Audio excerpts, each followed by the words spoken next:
You are listening to the Hiking Radio Network, where we talk the walk with shows by hikers, about hikers, for everybody.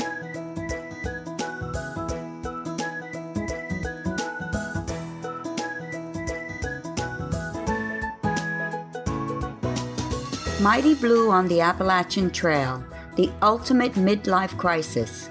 Join Steve and his guests every week as he staggers from Georgia to Maine.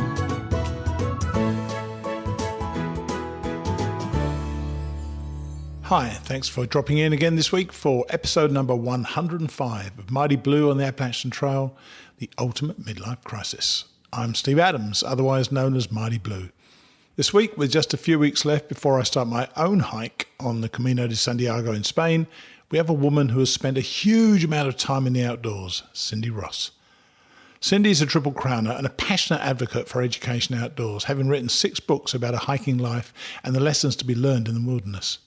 This is a bit of a different show this week, with the outdoors and hiking serving as a backdrop to educating your kids in the outdoors. Cindy also, and this is my favourite part, she also did the Continental Divide Trail with her husband and kids over a 5-year stretch on llamas. Be honest, you want to know more about that, don't you? Cindy is endlessly fascinating, and I hope you're going to enjoy our conversation. We're now down to the last few short interviews from the Outdoor Retailer Summer Market in Denver earlier this year. I've had a great time with these, and I hope that you've found value in them as well. From some of your emails, it seems that you have, so I'm glad that I made the effort. This week, we have a solar panel that doesn't depend upon direct sunlight, an awesome headlamp that has a bunch of cool features, and a company that manufactures an active heating platform within clothing. Finally, we're up to day 13 of The Year We Seize the Day by Elizabeth Best and Colin Bowles. I don't know about you, but I'm really enjoying this story, mainly, I guess, because I'll soon be on the Camino myself. I read the book before because Colin's a mate of mine, but listening to my lovely niece reading The Role of Ellie really makes my heart swell up. I tell you, I may have been a lousy dad, but I think I've been a pretty good uncle. So let's get to it and hear from Cindy Ross. Right, I'd like to introduce you to Cindy Ross. And Cindy's bio starts, Cindy Ross is an adventurer and long-distance backpacker and cyclist. But that really just scratches the surface of what Cindy does. Hi, Cindy. How are you? Hi, how are you? I'm good, thank you. Now, it is a real understatement to say that you're an outdoors person. Where did you get this desire from? Was it your folks, or was it a matter of self-discovery? Well, I was raised in a suburb, but my father was a big hunter, and we had a hunting camp up in northern Pennsylvania, and we always went there for vacations. And I really fell in love with the woods there because we went for walks. I wasn't allowed to hunt until I was older because the men wouldn't let me at the hunting camp. What do you call older? I think I was 21. Oh wow, that is quite a bit older. Yeah, I was an adult. But that's what my father gave that love to me of hiking. And then when I went to college, I got involved with outdoor club and learned how to do everything then, rafting, rock climbing, and realized so many wonderful outdoor sports to do, but really fell in love with hiking and walking right from the start. What was it appealed to you then? I think it's the movement, Steve, because even now, like as a writer, when I'm home and, sitting at my computer and I need to take a break, and I'll just go out, I go for a walk every day or a bike ride, and I think the movement makes me think and makes me relax, and it's not the kind of thinking that's difficult. It's kind of like a meditative kind of a Zen thing. Sure.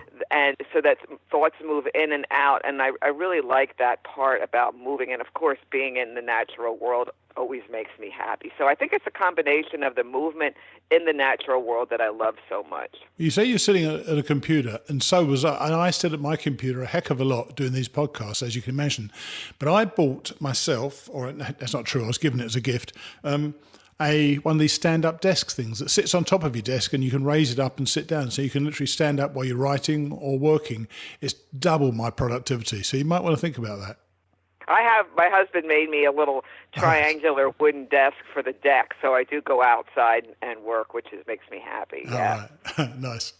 Now, your husband, you just mentioned your husband, he shares your passion, which of course is helpful. Who had to persuade the other one, or were you both did you both come to each other as hikers? Oh no, that was a kind of a prerequisite. I didn't want to marry someone who got their kicks just sitting watching football and drinking beer and not moving. No, What's my wrong with husband. that? What's wrong with that? I would have to leave him behind, which isn't good for a marriage. So I wanted someone to share it with. But he hiked the Appalachian Trail when he was 18 and 19, and I hiked it the year before him when I was 24. We're 5 years apart. So what happens on the trail, which I'm sure you've talked about many times on your show, is what's called trail magic, where people pick you up and bring you home and feed you, and maybe let you wash your clothing, take a shower. And after I hiked the AT, they normally insist you take a shower, by the way. Yeah, I used to bring home hikers, and my husband was one of the ones that I brought home. Although he was very young and very shy and quiet, so we didn't get together until a couple of years later. But he was already well into it, just like I was. So no one had to convince anyone to do anything. It was just what we loved to do the most. Even after we got married. So you've done quite a bit of your long-distance hiking separately. And interesting, you told me that you both suffered very similar injuries while you were doing long-distance trails, but at separate times. What happened there? Yeah, it was the same foot, too. I broke my foot on the Appalachian Trail. I'm an outgoing, gregarious person, which most long-distance hikers aren't. I had a friend who did a Myers-Briggs personality test on, I don't know, like a couple thousand long-distance hikers, and found out that like 99% of them are introverts, and that would make sense because it's difficult to hang in a crowd out there all the time. But I'm an extrovert, and so I like to be with people.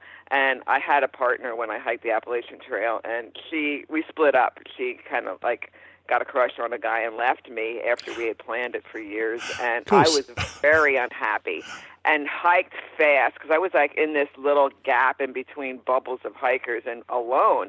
And because I hiked so fast and the trail was overgrown down south, I ended up breaking my foot from a stress fracture from tripping. Wow. And my husband broke the same foot on the Pacific Crest Trail, but his was completely different. He was on a snow traverse, and his crampon balled up with snow, which gave it no traction. And he fell down a slope, and his crampon hit the bark of a tree. He fell into the well that opens up around the tree because the tree absorbs heat. Sure. And then he broke his instep. So we both broke the same foot, and because of it, we both had to hike the trail in two halves because we had to come home to heal. Oh, you had to so this happened.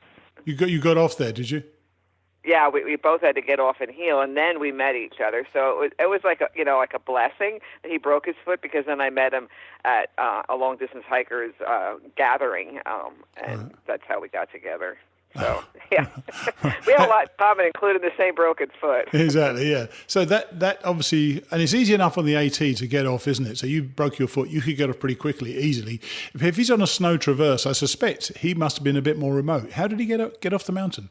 Yeah, he walked on it for a long time. I think he had to walk 15, 18 miles on it to get to a road. And, there's the same thing with my foot, only it wasn't as bad. As soon as you take your boot off and it swells up, you can't get it back on. So he never took the boot off till he got to the hospital. Yeah, good. So now you've done, and we're going to come to some of your hikes in a little while, but I'm sure you've got many, many hiking stories about what's happened to you over the years. Why don't you share a couple of them? They can be good or bad, or maybe even good and bad. So what are the things that stand out, There is this one favorite story I like to tell because it was both. We were on the Continental Divide Trail with our children and llamas, and, llamas have saddles on them that have two straps that go underneath their bellies, and they're pretty tight because if they're carrying a load or a child, it can't slip. So we were coming down this open ridge down to a saddle, and the sun was out and everything like that. There was no storm around, but the wind acted like a tunnel through this saddle. And when we got down there, it was so windy that the kids couldn't ride. We had to take them off and hold on to them and lead the llamas, and it blew their saddles off their bellies. It was unbelievable. So when that happens, the llamas would freak out because, this big thing is dangling under them. and we couldn't. I was with Sierra. She was only about 5, and we're laying on the ground, and the llama's freaking out, and he's stepping all over us, and we're screaming for help. And my husband, who was struggling too, of course, with Bryce, couldn't hear us, and he was like only a couple yards away. So finally, we crawled off to the side and got down off the saddle, trying to figure out what to do because we could not go back up on the divide. We had to like go down cross country through the forest and find a dirt road and get around. But, you know, we're not real religious people. I'd say we're more spiritual. Yeah. Our kids grew up in the Unitarian Church, which is kind of broad-minded and, you know, encompasses all the world religions to teach about, you know, kindness and goodness, things like that. Sure. So my kids were scared. You know, they were little, and Bryce couldn't breathe because the wind was so bad. And I just said something like they said, "What can we do?" And I go, "Oh, let's say a prayer quick," because you know I was raised Catholic, and it's it was just something that popped in my mind. So that they it's said a go-to thing to prayer. do, isn't it? Yeah. And then all of a sudden, this double brilliant rainbow came out. I mean, within 2 minutes, and there was no storm anywhere.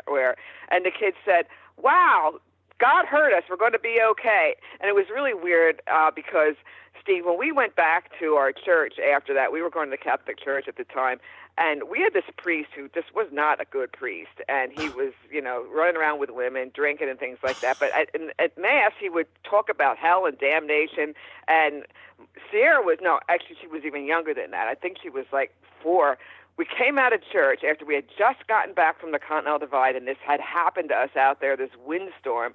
And she said in the car, "Why do we go to this church when every time we leave we feel worse than when we came?" And I looked at my husband and I go, "Yeah, really, because so they can feel connected to their Creator or divine providence or whatever you want to call." How old was she when she said that? How old was she when she said that? I think she was like 4 or 5. Oh my gosh! She was always this crazy, brilliant, wise child. And so then we decided to start going to the Unitarian Church, and don't forget that. But that was a good and a bad thing. They were the worst scared they ever were, but it ended up putting our whole family down a different path as far as like religion and spirituality goes, and trust that we're going to be okay, whether it's trust in a God or trust in yourself or wherewithal that you'll, get whatever you need to get through a hard situation. So I think that was a good and a bad story. So you went on, and I know you did the AT first, and because you told me that you lived close by, but you then went on to do the Triple Crown of hiking, the PCT and the CDT as well. Which of those trips gave you the most joy, or did they give you joy for different reasons? Well, I would have to, of course, say that the Continental Divide Trail, because we were with my kids, because just hiking long distance with your children is such a fabulous joy. We were out there for 5 summers because we could only hike 500 miles a summer because we could only cover 10 miles a day, and that took up about 2 months. And your window of snow melting and new snow coming is only about 2 months out there. So we had to return every year for 5 years till we finished. So they grew up. They had their formative years on the trail. So we watched them grow and blossom, and, their creativity just soared from all that time in nature and their senses being stimulated, and fun. They had so much fun that you have fun, too, as an adult. So, I mean, I have had fun when I hiked with adults, but not quite the same as, fun kids. So definitely the CDT because I was with my family. That's nice. That's really nice. Now, and I know that, as I said, that the AT was your first hike. Once you completed the AT, did that become the catalyst for the course of your life, which has taken in so much? You haven't just done the Triple Crown, you've done tons of others. Was that the thing, that moment when you finished the AT, you thought, this is something I really want to do for the rest of my life? Well, I tell you what happens, Steve, and this happens to everybody, is when you get to that sign on top of Mount Katahdin and you run your fingers in the routed numbers that say Springer Mountain 2,150 miles, whatever, yes. and you think, wow, I just covered that. what can't I do in my life if I work hard and I persevere and I don't quit? Even if something happens, like my foot breaks and I come back, if I don't quit at something, I will attain whatever goal or dream I want.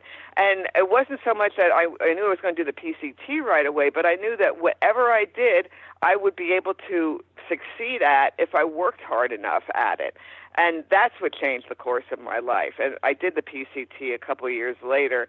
After my first book came out, A Woman's Journey, my friend who edited it and told me to write it said, well, you have to go out and hike the PCT too and write a book about that. And, this was back when there weren't many women hiking and there weren't many books being published. When was it? When did you do your hikes? I did the trail in 78 and 79. And my book came out in 82, and it's been in print for over 35 years nonstop. So, there wasn't a lot of competition back then for women and women that wrote. So I wasn't thinking PCT right away, but it made sense to me. And of course, once you start, you don't want to stop, whether you're long distance hiking or going on paddling trips or cycling trips or whatever. It's the long distance adventure that you fall in love with when you hike the AT. Yeah. So do you look for, I know you still do it, all these years later you're still doing it. Do you look for something different from each hike, or are you just willing to kind of surrender to whatever the hike has in store for you and be open to it happening to you, or are you looking for specific things out of a hike these days? Well, actually, what I don't want to do is quit and fall short of ending because someone said that we were obsessed with hiking trails and finishing them, and I said, no, we're just not quitters anyway, and we want to get to the end, even if it takes us years to go back. So, and then I have the whole trail in my mind, and it becomes like part of who I am, and it's such a big memory and such a big influence on my life. So I don't look for certain things. I just want to complete it and have it be mine, if that makes sense. It does, but that's interesting to me. This completing thing, I have a section on the show called Fear and Loathing on the Appalachian Trail, which I don't do anymore, but I did it sometimes for some of my previous hikers. And I asked them, what was it about their hike that they worried about? And nearly all of them, they worried about not finishing. Well, that's because they haven't lived through something like an injury where, because I talk to some of these big beastly guys that say, nothing's going to stop me. I go, yeah, something can stop you, and that's an injury. Yeah. And you can't go on sometimes because of that. So keep that in mind. But if it happens, you go home and you heal and you get back on as soon as you can, and it's okay. And they have this thing in their mind that they have to start from the beginning and go to the end nonstop, and it's like, no. And an injury will teach you that right from the get-go, that you might have to take a break and fix this problem, but you can go back. And so if you can grasp that and believe it and still not feel bad about yourself because you didn't go straight through, then it takes all that pressure off of what if I can't finish. I can finish. Sooner or later I will, and that's what's most important. But just to get this, just to put a nail in this, it is still important to you to finish. So even if you're not having a great time on a trail, you're committed to do a long distance trail, and you get injured and you go home, would you definitely go back? Absolutely. Right. Interesting. We just finished the Great Divide Mountain Bike Trail, which is the longest mountain bike trail in the world, and it goes from Jasper in Canada down to Mexico, and we've had issues on it 2 years in a row where my husband thought he was having a heart attack, and it was just dehydration and low electrolytes, and I got bit by a tick and it blew up, and I got cellulitis and staph and had to go to the hospital. It's like, okay, so we only did 500 miles instead of 1,200, but we're going back again the next year. Yeah, lots of stuff happens all over it happens all the time, and you can't plan or prepare for stuff like that happens. And so, yeah, you go back and you keep going at it. And that's the way life is, or families, or an occupation that you love. You keep working at it. And I think that's what long-distance hiking has taught me more than anything. You're going to have bad days. You're going to have unexpected challenges that can stop you, but you keep going. I find it interesting. So many people say it's about the journey. I know that for me, and my listeners know this already, for me, the last 500 miles were about the destination. I felt I needed to get there at the end. And I was one of those long distance guys who just wanted to do it in one go. But, I think everybody comes to these things from different directions, don't they? And your attitude is what gets you to the end anyway, I think. And that's part of the problem of being out there for 6 months is by the time you get to towards the end, you're so ready for it to be over. So you start to lose some of the everyday joy. You just get. But that's why they gave you New Hampshire and Maine, because that lifts your spirits totally. It's true. It's the best part up there. So when you're the lowest. Absolutely. Yeah. Now, and you actually refer to this earlier on. One of the most striking things that I read about you was that you and your husband took your kids onto the Continental Divide Trail. Did you do the whole journey on llamas, and why? Because we started when the kids were 1 and 3. Bryce was in diapers yet, and we couldn't carry 100 cloth diapers with us. We tried to hike in the whites when our kids were, so Bryce was like 6 months old and Sierra was like 1.5, and we each had a kid on our backs, and we would just wanted to climb up, go across Franconia Ridge and down. We wanted to do a day hike, and we spent 8 hours climbing, and we only got like halfway up the mountain and sat down. I was all choked up, and I said, we can't do it. We cannot backpack with kids. We can't do it. And we turned around and we went back down. And we were bummed because we thought, what are we going to do? This is our most favorite thing to do in life, and we can't do it with these 2 kids. And we were at a party, and someone overheard me whining, and they said, hey, with llamas, you can get back out there, and you can hike long distance. And, we were poor, and it's like, well, we're not buying those llamas. We heard they cost like up to $40,000. And he said, oh, no. $40,000 for a llama? Well, yeah, for a stud. Yep, they do. Oh my they did, and I don't know if they still do, but they used to.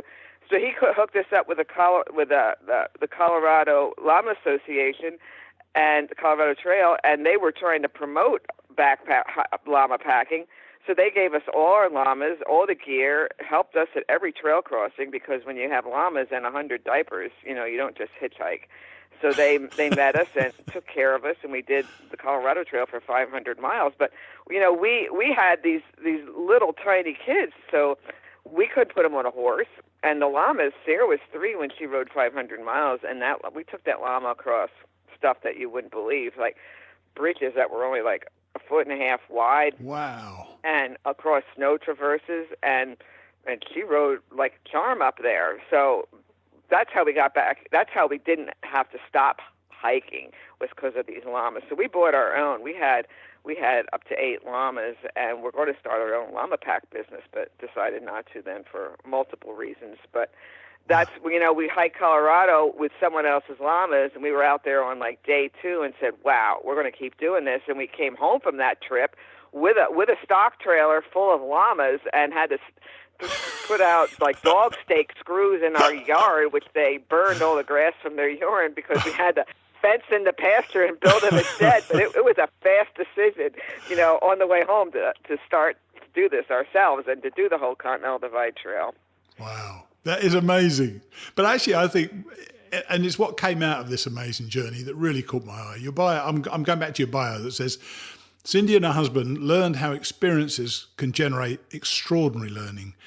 Can you explain that, and in particular in the context of your own family, but also the wider applications? Because this has taken off in a big way for you, hasn't it? Yes. So actually, it was on that first trip, Steve, probably the first week. Bryce was 1, Sarah was 3, and our kids have always been inquisitive, and we always talk to them. And there's not a lot of stimulation out there except for the wide world of nature. So there were burns, old burns where you could see where the forest burned, the canopy. There were beaver dams where you could touch the wood where the beavers had gnawed it, and there were chips there. You could see how the water was raised, and so we started explaining all these things like seratomus cones that are so tight that they need fire to open them up. And even Bryce was grasping this on his 1.5-year-old level. And we realized, wow, there's so much that we can teach our kids out here in the natural world and being with them like this, that we came home and decided that we were going to continue to teach them. And we taught Sierra at home as a homeschool until she was 8. Then both kids went to public school for 7 years because I had 2 book contracts. And then they taught themselves the last 6 years, and I was their facilitator. But that whole entire time, those 20-some years, we went on adventures all over the world, mostly self-propelled adventures, and we taught them while we traveled, or when we were home, they learned in the backyard or wherever interests them. And that turned into my life for 25 years as a travel writer. I would seek out experiences to share with them where they could learn, and then write magazine stories about it. And it turned into my 7th book, which is coming out this week, called "The World Is Our Classroom: How One Family Used Nature and Travel to Shape an Extraordinary Education." So it became my whole life. Yes. And so what curriculum did you adopt, or did you make your own curriculum, or are there legal requirements of things you have to teach a child? Well, every state is different, and Pennsylvania has one of the most strict homeschool laws, but there still is huge flexibility and freedom within it. For example, you can either do days or hours to accumulate your subjects. And for instance, like history could be anything. So we would go up to New York, and we studied women's suffrage and the Underground Railroad, and then we're cycling on the Erie Canal. So that whole entire week were history credits, where we were having experiences, but all day it was like 10 hours of history each day, besides outdoor adventure, which we just throw in for fun. But that's a kind of curriculum that they had. They could pick whatever they wanted and then plug it into the hours that they needed. So what happens is your children become lifelong learners, and they fall in love with learning because they're picking what they want to learn and are in control of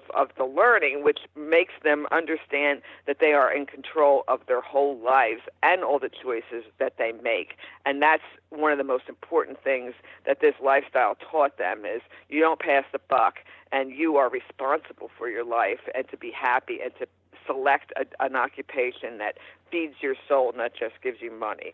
That sort of answers my next question, because I was going to ask you, from your and now extensive observations, what do you think it is about travel and the natural world that is so beneficial? What is it?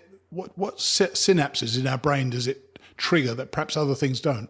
Well, I think a lot of it is the absence of other things, Steve. Yes. And which opens up the space for what happens. Yeah. You don't have the stimulation of technology. Yes. You're not looking at a two-dimensional screen. There's been so many studies about what happens to your brain and your senses when you're in the natural world. And, this whole feeding your creativity, because, Daniel Pink wrote a book called Brand New Mind, and in it he said that corporations aren't looking for people that have their masters in business. They're looking for students that have an MBA, an MFA in fine arts, because they learn how to think outside of the box and how to be creative.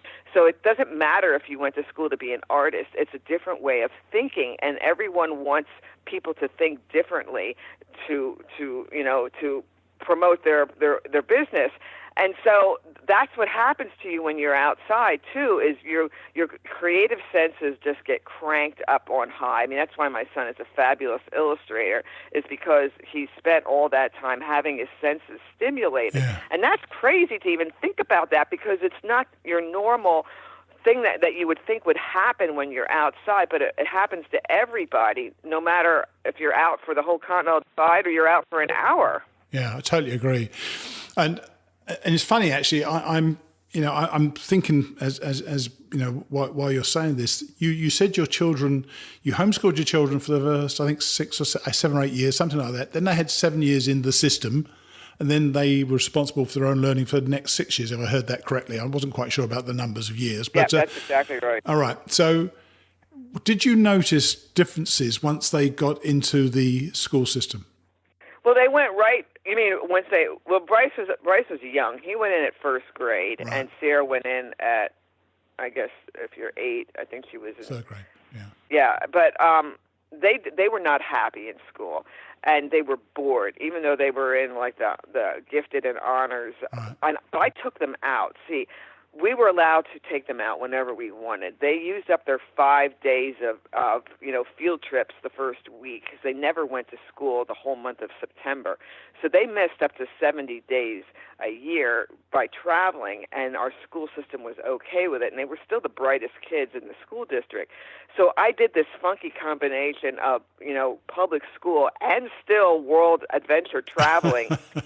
So they were not happy there, and they asked me every day, don't make us go to school. So finally I had it after 7 years, and I said, okay, you can get out of school, but you've got to teach yourself, and I'm not interested in sitting at this table and learning, Algebra 2. It's not happening. So I will create this amazing opportunity lifestyle for you to learn, but you're doing the learning, and you're keeping track, and that's what they did. You have to have motivated kids to have this kind of learning. If I ever come back, I want to be your kid, I tell you. What a great a lot of people have said that. What a great way to learn. Now, you've mentioned you've written 6 or 7 books, and I know you're especially pleased with the latest, and you gave us the name of it just now, and about the world, your classroom, and how you use nature and travel. Is that a how to do it, or is that just your experiences of how you've done this?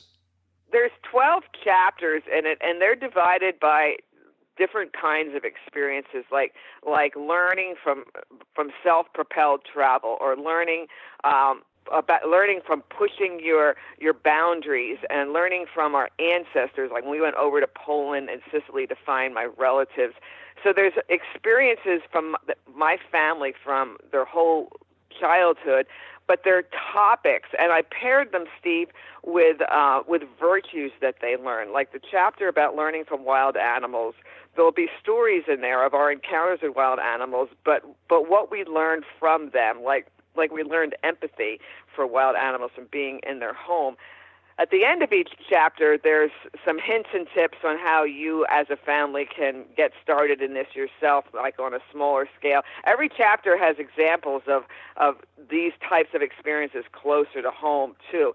So they're my stories, and my children, their presence in there is huge. They both are wonderful writers, and ever since they were 12, starting in the book, I have excerpts from essays and different things that they've written about from their experiences. So their voice is very strong. It's not just a mother saying, hey, this is great, look what we did, but it's, they're up to 25 years old. They're writing in there about how it impacted their life and their education. So that's one of the best parts of the book, is their voice is in it. Well, I think it could be quite timely, because I don't know how much you follow trails, videos and so on, but there's a family this year, the Crawfords, who I've mentioned here before, a mother, father and 6 kids hiked the AT this year. And the fact that they've shown it's possible and it can be done, and your book comes out where it talks about how you use nature to teach a child. I mean, the timing couldn't be better for your book, could it? So that's kind of a good thing. I think that I'm seeing more and more families out there. I guess 2 years ago, I was working on our section of the AT, clipping it, and there was a family of like 3 or 4 kids, and I stopped to talk to them, and I said, oh my God, this is so great, and I looked at the one teenager, and I go, you having a good time? And she goes, yeah, she had a tad of an attitude, and I go, whatever made you guys do this? And the mother goes, we read this book, Scraping Heaven, about this family that hiked with llamas across the Continental Divide. So I go, really? I go, well, that would be me. And the kids were looking at me like, are you kidding? And the mother was so flabbergasted that she met me as I'm clipping the trail with my lopers, and I thought, wow, here's a direct, result of my effort to get a message out there that families belong on the trail, and here they are. So that was really cool. That must have been great for you to experience that. That's a wonderful story, it really is. Look, I'm so pleased that we were able to chat about this, Cindy, and I'm going to put links, obviously, to your books in the show notes. But I really appreciate the time you've taken to talk to us about it. Thank you. It's always fun. Okay, you take it easy, all right? Thank you, Steve. Bye. Bye. What about that trip on llamas? I thought that was the coolest thing. $40,000 for a llama. That is a lot of money for a strange-looking dude. Do you know, though, for all her hiking and her writing, Cindy still has a lot in common with many hikers we've heard from. She's learned from her completed through hikes that she can succeed in anything if she just works hard and applies herself. It's a simple lesson, but one that many of us learned by completing a long-distance trail. The other thing that struck me was the weight she puts on the importance of actually finishing a trail. As I said in the chat, many of our guests have the fear of not finishing as one of their worries prior to setting out. And before I move on, I was so impressed with the attitude that Cindy and her husband took when they were educating their kids. They made the kids accountable, and I'm sure that is a critical magic source that can really impact a child as he or she learns. Now it's the Outdoor Retailers Show, and as ever, I'm afraid there is some static at certain points in the interviews. I've done my best to counter that, though it isn't really easy, so I hope that the static doesn't mar your enjoyment of these short chats. First up, I spoke with Sharia Ghosh and Dale Pendleton of Soul Inventions. They've run a very successful Kickstarter campaign for their Soul Solar Scroll, a flexible solar panel with a bunch of interesting features. Let's hear from Sharia and Dale. Okay, I'm here with Sharia Ghosh of Soul Inventions and Dane Pendleton, also of Soul Inventions. They got an interesting product I saw as I was wandering past. It's a solar panel you can attach to the back of your pack and you can fold it in and fold it out. So that's about as far as I know. And it's quite efficient, so tell me about it. So this is the product that we have been developing for the past couple of years. It features a military-grade CIGS solar panel, which is completely rollable, flexible. It's unlike anything else in the market at the moment. And it's currently contained in a plastic cylindrical thing, which keeps it protected when you're not using it, I presume. Absolutely. So it keeps it protected. We have used the highest grade material for manufacturing this product. Yeah. So you can use it like in the harshest of environments. It will be absolutely perfect. Okay, and how much of a charge do you get out of it? Typically on a sunny day, it's going to take roughly 4 to 5 hours to charge the internal battery, Yep. which is 5,200 mAh. That should roughly charge your phone a couple of times. You can charge your MacBook using this device, and yeah, it's really lightweight, just 300 grams. 300 grams. That's a significant thing. Yes. These days of ultralight, that is a significant thing. Yes. And how much does it cost them? For MSRP, we are still working out, but it's going to be roughly $149 US. And you currently got a Kickstarter, haven't you? Yes. We do. We've recently launched on Kickstarter. Our campaign's about 7 days in now. We're seeing good response from it, as well as response from this show has just been incredible. Our biggest thing is we wanted to use technology that could be charged in any environment. Right. So regardless of a gorgeous sunny day or the rainy, gloomy, overcast day, you're still going to be able to charge the solar panel. But this is the thing that interests me, and kind of I don't get, to be honest with you. When I hiked the Appalachian Trail, I had a solar monkey, solar charger, which was great, but I was in the woods all day long, so it wasn't that great for that. Yeah. So you're saying if you go in the woods on an overcast day, you can still get something? Yeah, you'll still get the full charge out of it. In a whole day hiking? In a whole day of hiking. Yes, we say usually in a perfect conditions, the solar charger, the battery inside it is going to charge within about 4 hours. Yeah. And in rainy or overcast conditions, we say between 6 to 7. You're going to get this full charge. But the greatest thing about it is not only is the battery inside the solar charger charging, your device that's plugged in is also charging simultaneously. So there's a smart charger inside that puts out the proper amps. And there is USB. There is USB. I saw USB as well. Yeah. Okay. Fine. Can you charge it when you're in town and just charge it directly from? Yeah, the absolutely. You can charge it directly from your wall outlet or your car. So you can get started. Yeah. Yeah. We were charging it the other day from a laptop just because we were inside all day and not always the greatest. Yeah. You think? Yeah. So. But yeah, you can really charge it anywhere. Okay, cool. Where can they actually get it yet? Is it available yet? Our goal is, and I'm kind of holding Surya to it, our goal is to have it landed in our warehouse November 1 in California. Did you know that? Dave? No, but, you realize that you're now, that's official because it's it's out official there. because this isn't the first time I've put them under the gun on this, but they can purchase now early on Kickstarter. We have a few specials running to where they're going to save anywhere between $40 to $50 if they purchase it early on Kickstarter, and it's under Soul Inventions or the Solar Scroll. You can find it under searching. That's Soul Inventions, SOUL, as in the music, soulinventions.com. Yeah, and they can find it on Kickstarter. And if they've got any other questions, can they contact you directly? Yeah, feel free to reach out to either Surya or myself at info@soulinventions, that's INVENTIONS.com. Cool. And feel free to reach out or message us through our Kickstarter campaign, and we're following that quite frequently, so we'll very quickly answer any questions. Okay, cool. Appreciate it. Thanks for your time. Thank you. Much. That was something, wasn't it? The green tunnel made my charger fairly redundant, so I'm looking forward to seeing how the Solar Scroll performs. You can check out the website at soulinventions.com. That's SOUL inventions.com. There you'll be able to see the video that they did for their Kickstarter campaign. Next up, I spoke with a really nice Aussie bloke, Hugo Davidson of Nog, spelt K-N-O-G. He also had the strangest looking business card I have ever seen. It was all white and almost impossible to read. I could see that he felt my pain as I was trying to decipher it. Hugo was telling me about this cool looking headlamp called the Bandicoot. This is another Kickstarter campaign and it is really impressive. Their goal at the campaign was to raise 20,000 Australian dollars. Currently, they're at $317,458, or about 16 times their original goal. Once more, they have a video, and I'll link to that in the show notes. So let's listen to Hugo Davidson. Right, I'd like you to meet Hugo Davidson of Nog, which is K-N-O-G, from Richmond, Australia. Yeah. Hi, how are you? Hi, Steve. How you doing? Not too bad. Now, you've got an interesting little product here, which your colleague has just explained to me in some sort of detail. Tell us about it. It's a new Kickstarter. Okay, yeah, we call it the Bandicoot, and the Bandicoot is a new style of head torch or headlamp, and the idea behind the headlamps for us is we wanted something which was lightweight. Sure. Typically, they're like having a matchbox sitting on the front of your head with a piece of elastic, and you've got all the problems with the weight and the distribution. So we've actually designed And the batteries, of course. And of course the batteries.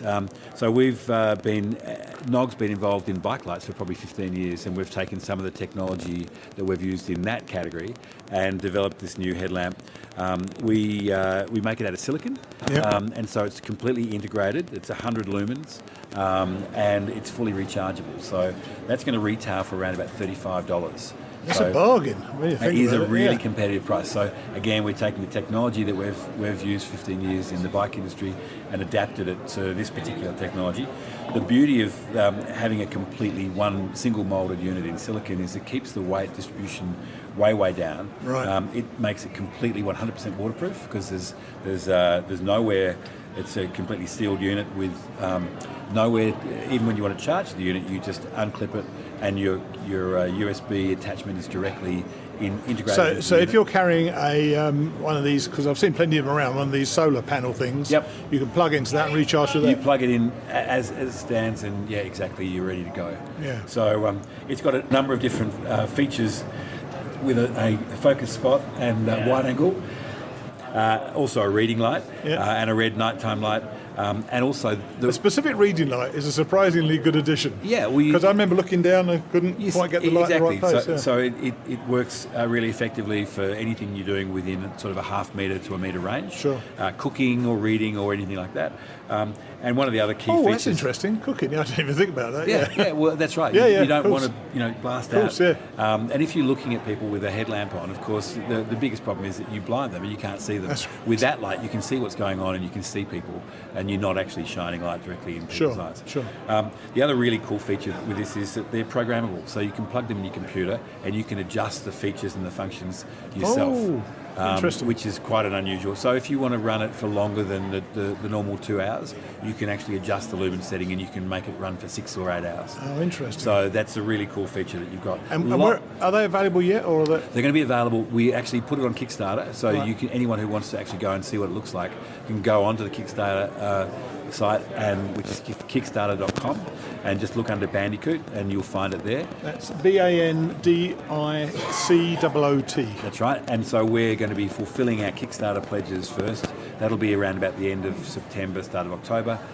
We expect that it'll be in stores around about the end of November, start of December. Okay, cool. And is there any more? Can they get any more information, or is it all on the Kickstarter? No, they can get more information on our site, which is nog.com.au, knog.com.au. And that is the the modular system over the... Yep. I'm pointing now, which is somewhat pointless in podcasting, but I'm pointing all the stuff you've got over there, which is also really interesting to look at. That's right. So it's way too extensive to talk about here. So the power system you can find out about there on the website as well, which is a modular ecosystem for all of your electronic needs. Sure, cool. Appreciate it. Well, thanks for your time. Absolutely fantastic. Cheers. Thanks, Steve. I love that lamp, and the price is getting even lower as we get closer to availability. I think it's about $25 now. Check it out. Finally, I chatted with Teesha Ranganathan of Twinery. These guys manufacture stuff to make us all more comfortable. Some of the things they're planning really blew my mind. Let's listen to Teesha. Okay, I'm here, and I'm going to say the name pretty quickly. I'm here with Teesha Ranganathan. Is that good? That's good. That's good. Okay, Teesha is representing a company called Twinery, but you're going to tell us what the company structure is and, well, basically what the company does, particularly Twinery. Okay, so Twinery is really about looking at how we can elevate the function that your clothing provides you, no matter what you do. So if you're running on the roads, you're hiking in the mountains, whatever activity you're about, we're about looking at how clothing can help you achieve sort of your performance objectives in a durable, cost-effective manner, really. Yeah, and obviously weight is a big thing these days. So what are the areas you wanted to focus on? We did talk about this originally. This is one of the companies within... You're effectively an R&D division, aren't you?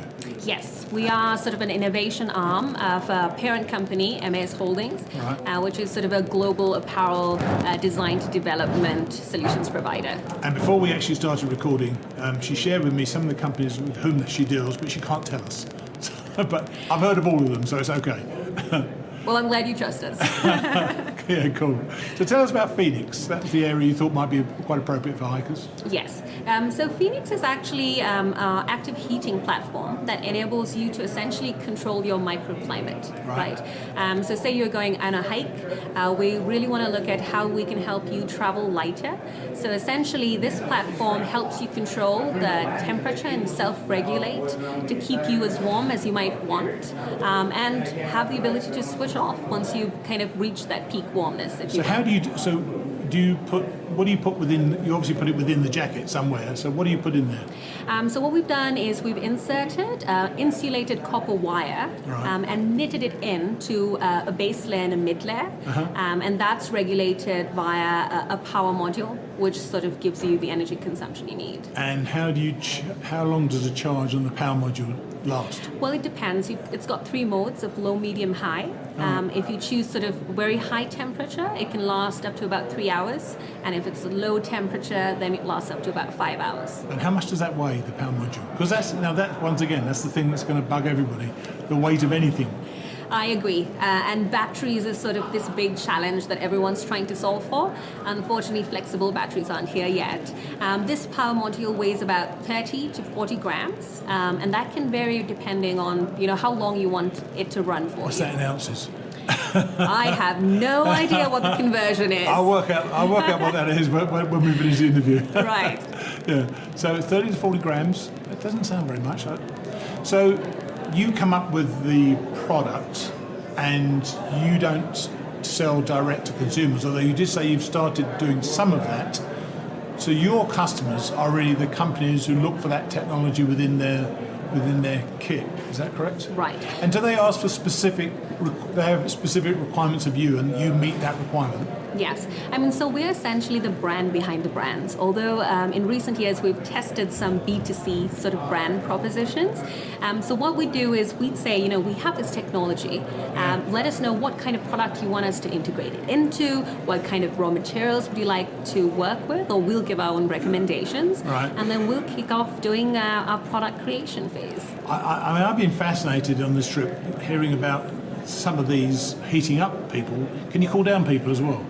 Not yet, but that's next on our agenda. All right, because that's going to be a real thing. That's going to be a real thing when you get. It's this regulation of temperature on a hike, which I found so difficult to cope with. I was putting on my jacket, taking off my jacket, the whole thing went on and on and on, and I don't know how you get around that unless you have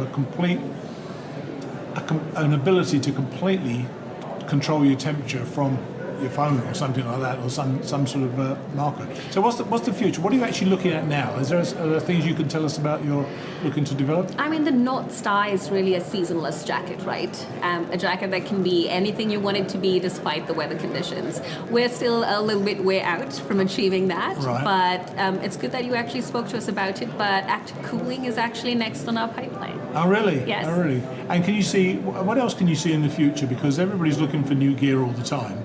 On a longer horizon, do you see other things that you might be able to attack? I mean, definitely. If you think of things like hydration, I think that's very important to hikers specifically, right? Yeah, definitely. And if you think of the technology out there, we're still not at a place where we can, let's say, monitor when you need to hydrate yourself. You have a lot of sensors out there that can help you do this, but the accuracy with which you can do it is just not optimal. So I think that could be a massive unlock, to be honest, in the future. All right, interesting. Oh, I wouldn't even think of that, but certainly is something to do in the future that would be worthwhile. If people wanted to learn more about Twinery, how could they find out more about you? Well, the easiest way is to go to our website, www.twinery.co. TWINERY. That's .co, right. Yeah. not .com. No, .co. Okay. I presume twinery.com was already taken, was it? I actually am not sure, but I'll have to get back to you on that. Okay, cool. Well, thanks so much for sharing what you're doing. And I think the future development of making it easier for people to hike is probably a really important thing going forward. So it's a valuable thing. Oh, one last thing. I did think about this. Do you ever consider putting, say, a solar panel on a jacket which helps charge a lighter battery? And I have been thinking about that. So it's probably, and I say I'm the one to ask the stupid question. So please, if it's a stupid question, tell me why it is. Not a stupid question at all. Energy harvesting has actually been becoming very thematic, if you will, both for its sustainability implications, and obviously we're talking about batteries earlier. It's just that the technology is not there yet, where a solar-powered solution can fully power these types of solutions that we're talking about. Right. There's certainly still a lot of experimentation and sort of proof of concepts that have come out, but nothing that can actually be scaled commercially yet. But most of these things are exponentially improving, aren't they? So I presume this is likely to come sooner rather than later. Well, that's definitely the hope. Okay, so you'll be able to pack. So you can have this thing on the back of your jacket. You can stay as warm as you like. You can cool down as much as you like. You can charge your phone. You can watch your TV if you like. Happy days. That's going to work really well. That would be the ultimate use case. Well, thanks so much for your time. I really appreciate it. No problem. Thank you. Wouldn't that be something? You could eventually be able to regulate your temperature automatically from your phone. Trust me, having the ability to do that would have saved me about 500 changes of clothes on the AT. It was endless. I'm leaving the link to Twinery's site in the show notes as well. Now, just to remind you again, you're going to be able to continue to listen to the Mighty Blue show while I'm away. You go to the same place you already do, whether it's the Mighty Blue website or the Hiking Radio Network site or just iTunes or even Spotify. Wherever you access the show now, you're going to be able to continue there. The difference will be that it will be my personal journey on the Camino, and I'm aiming at not only continuing the Thursday morning podcast, but having another on a Monday morning as well. I'll be posting a reminder every time I release a new episode in my Hiking Radio Network Facebook page, so make sure that you like that page and you'll get all the notifications. I'll also be doing some Facebook Live events, so watch out for that as well. When I finish the Camino, sometime around November the 12th, the show will revert to its current format and we'll be having our guests and the AT Link theme once more until March, when I do the same thing with my 2019 through hike of the AT. I hope that's clear, but if it isn't, email me at steve@hikingradionetwork.com and I'll go over it again with you. But email me anyway. I love to hear from you. Now, finally, it is day 13, unlucky for some, of the year we seize the day. Colin expresses himself liberally once more, so be prepared for the beeps when they come. I'll see you next week. Chapter 14, Day 13. Atapuerca to Burgos. Ellie, Tonto and the dynamic duo. A Frenchman sidles up beside me at the dinner table and says he knows of a secret way, a shortcut. My body struggles and my companion waits in a sizable city with modern comforts. But there are risks. The secret trail passes through industrial wasteland directly into the central business district of Burgos, but the trail is narrow, unmarked, and at times unpleasant. There's a good chance of getting lost. The traditional route is safer. It's wide, dotted with waymarks and ambles by a medieval monastery before dumping you on the city's outskirts. Less abrupt, more historically relevant. But there's one very important reason why the secret trail is more appealing than the traditional route. In fact, there are 7. It's 7 kilometres shorter. That's 1.5 walking hours. What would you do? I decide it's a no-brainer. I'm over medieval and sick of being passive and pilgrim-like. My knee is buggered, and I need one night of normality to balance out all of this piety. I want to drink, smoke, yell, swear, dance, eat pizza, and shower, goddammit. Decision made, and knowing I would only have myself to blame should it all go horribly wrong, I say goodbye to Mercedes and Simon later that evening and catch an early night. The next morning, I strap my knee, bandage my feet, take 2 aspirin, an anti-inflammatory, and one of those fantastic little pink pills Mercedes' uncle prescribed, then set off for Burgos, eager for news of Colin. Strolling through lush pasture, I see a figure in the distance. It's the Austrian girl who slept in the bunk next to me last night. Colin nicknamed her Forrest Gumpenberger. Unable to deal with the loss of her mother months before, she walked out of her house, gave her brother the keys to the company they'd inherited, and started walking. She walked through the Alps of Switzerland, collecting a backpack and other necessities on the way, before picking up the Camino somewhere in France. Unlike the real Forrest Gump, she has no following, no entourage, and only her stick for support. She's a stout, stocky girl, with more than 1,200 kilometres on her legs. With only a couple of hundred on mine, the figure is astounding. More ludicrous than admirable. She told me last night that she was born in a large city, but since the Camino has developed a phobia of crowds.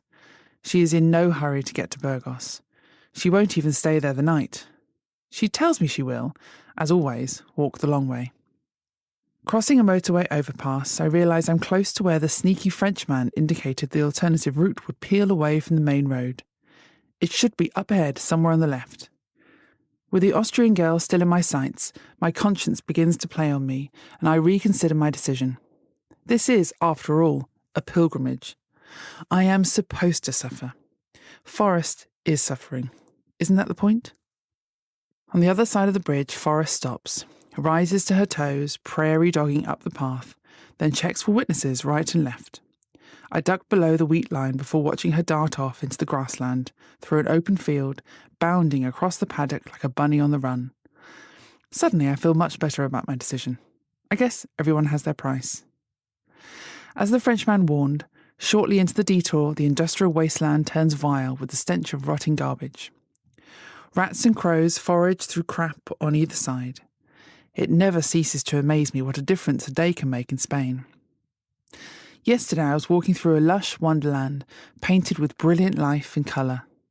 Today I'm treading a purgatory of suffering and gloom. The hours drag like no other day. Craving clean air, I pick up the pace, and in doing so, misjudge a rock and turn my ankle. Oh shit! That hurt, I continue. 3 steps later, the same happens again. Oh shit, bugger! That hurt more. In the 21st century, your biggest fear on the Camino is not wild wolves or sword-wielding bandits. It's serious injury. A broken bone, torn hamstring or slip disc. The kind of damage that can't be overcome with a day's rest, a pink pill, or a bottle of bourbon. This is not one of those injuries, but it has the potential to be. I've struck the same outside bone in my right foot both times. Bones don't bend like backs or knees do. Conscious of each step, I push on, close my eyes for a second to say a quiet prayer, and bang! Oh, bloody mother bugger! Shit! Another rock, the same foot, a stumble, a fall, a nosedive, face first into a wasteland of filth and crap. Karma, kill me. Surely this is my punishment for taking a shortcut. Along the bustling water's edge of Outer Burgos, I find Forrest Gumpenberger and her good friend Zina, warrior princess, sitting on a wall beside the Arlanza River. Zina is from Germany. Her real name is Monica, and she looks a lot like Steffi Graf, only she has darker hair and is twice as big below the waist. She too has been walking a long time, In her 4th month, her legs are thick and strong like tree trunks. I am both embarrassed and proud to have found the dynamic duo. The 3 of us certainly draw our fair share of attention as we walk the remaining distance into the city centre. Forrest is short and squat. Colin originally dubbed her Harry Potter until we realised she wasn't actually a young boy. But Xena is 6 foot tall, attractive, with long, unkept hair and olive skin. She has a staff, not a stick, that's taller than she is, with tribal carvings etched into the bark and feathers lashed to the tip. She has an intimidating presence for a pilgrim. She's forgotten how to smile, and she stands out even more than Forrest and me among the city day trippers and suits out for a stroll on their lunch break. Stunned tourists stop and ask if they can take her photograph. Xena confides that she's not too fond of people. She's been travelling alone for too long. The trail has become her life, and she likes it just the way it is. To even the score with the happy snappers, Xena has turned her looks into a lucrative little money spinner, charging €1 for each photo they take. By the time we reach the city, she has paid for her accommodation, along with the next 3 days' worth of meals. Sitting in a cobbled square waiting for the albergue to open, a few familiar faces begin to stumble in. My fellow pilgrims are becoming like an extended family now. We didn't choose each other. Some you get on with, and others you barely know. You see each other regularly, share good times and tough times, and whether you like it or not, you're brought together and bound by a common connection, greater than each individual. The fact that several become friends as well as comrades is a precious gift. Simon and Mercedes appear an hour later. "Hey, you made it. Have you found Colin?" Mercedes asks. "No, he's here somewhere in the city. We said we'd meet at the albergue, but I didn't realise there were 2. This one's closer to the church. He'll find me if I wait. He always does." "So you 2 are, No, we're not lovers." "Oh, I'm sorry." "Don't be. You're not the first to wonder." "He is a good-looking man, no?" "You're not the first to say that either." "Hey, can I tell you something?" "Of course." "I've been watching him." "Yeah?" "And well, I notice he talks to himself." "You've noticed?" "Like all the time." "Yeah, I know." "Has he always done that?" "Not that I know of." "Is he okay?" "Yeah, he'll be fine," I smile. She thinks it's funny, as I once did, but I'm not sure whether to be amused or concerned anymore. The truth is, I don't really know if Col is okay or not. He won't say. I know he's in more trouble than he's willing to admit. We had talked about how challenging this would be for me, but neither of us expected how challenging it would be for him. I assumed he would be the backbone of the team.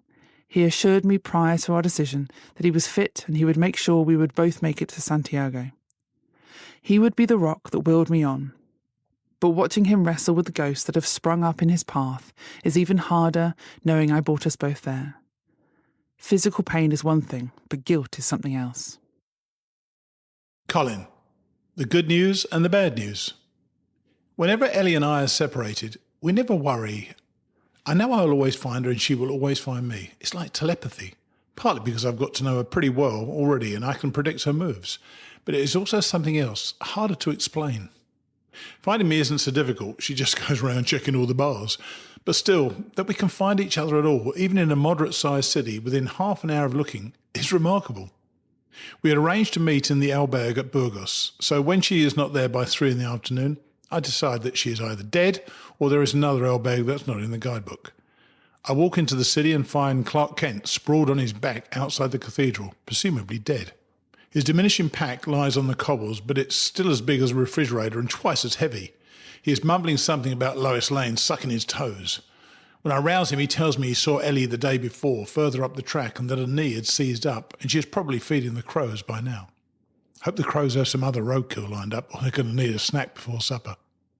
So that's it then. It's all over. Privately, I think she's done well to get this far. Perhaps she has bust the rest of the way here. I know I'll find her. There has to be another albergue. Ellie's here somewhere. I can feel it. I head on through the gates of the old town and down the cobbled main street, and there she is, with Simon and Mercedes, sitting on a cute little bottom as usual, drinking coffee and eating snacks. Outside an albergue that's not in the guidebook. She flaps a languid hand in my direction. Hey, here he is. About time you showed up. You gotta love her. Her knee is swollen to the size of a soccer ball. Simon and Mercedes have found ice and her leg is elevated on a chair. I think it's all over. I think wrong. How you going, crusty man? She shouts cheerily. Ready to get walking again? After Superman's diary reports on her health, I'm pleased that she's all right. I won't have to make that phone call after all. Mrs. Best, I have some good news and some bad news. The good news? I found a new pair of walking sandals in Burgos, and they feel just great. What's that? The bad news? It's about your daughter. Were you very fond of her? And here's the thing. I have, in truth, become very fond of her, which is hard to explain because half the time we seem to piss each other off. The other half, I love her to death. I wonder which way it's going to end, because you see, she doesn't really know me yet. What can I tell you about Burgos? A good travel writer will describe the magnificent Gothic cathedral, the burial place of the 11th century El Cid, who some of you might remember better as Charlton Heston. Thoreau might mention that Burgos has more ecclesiastical monuments than any other city in Spain, including the Royal Monastery, Monasterio de las Helguas, and the Carthusian Monastery of Miraflores, with its alabaster mausoleum containing the bones of King John II and his wife, Isabel.